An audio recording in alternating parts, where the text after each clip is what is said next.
Bosedza Music. Ndibosedza shashaye pagutu, ndibosedza shashaye pagutu. Hello mama, ndati ndikuudze kudzoka ndinoda kuti nzara ndinocha, handina chandakashanda kusekwa ndinocha.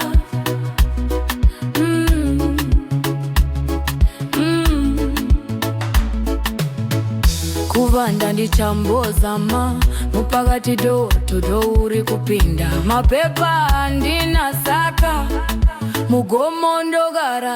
Hello mama, ndati ndikuudze kudzoka ndinoda kuti nzara ndinocha, handina chandakashanda kusekwa ndinocha.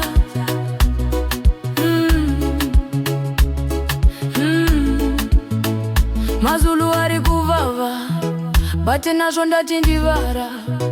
Hanzi hamba makwerekwere, hamba machangani, kuonekwa nemapurisa, tombosungwa nemacheni. Hello mama, ndati ndikuudze kudzoka ndinoda kuti nzara ndinocha, handina chandakashanda kusekwa ndinocha.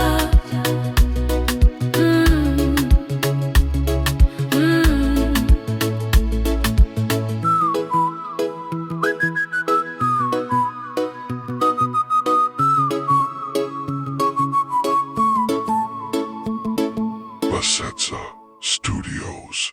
Kumusha kwakanaka veduwe, ndangobata mbudzi musango kwa kutogocha, so I am just out here preparing a fresh meal on the grill while enjoying this beautiful day in the countryside.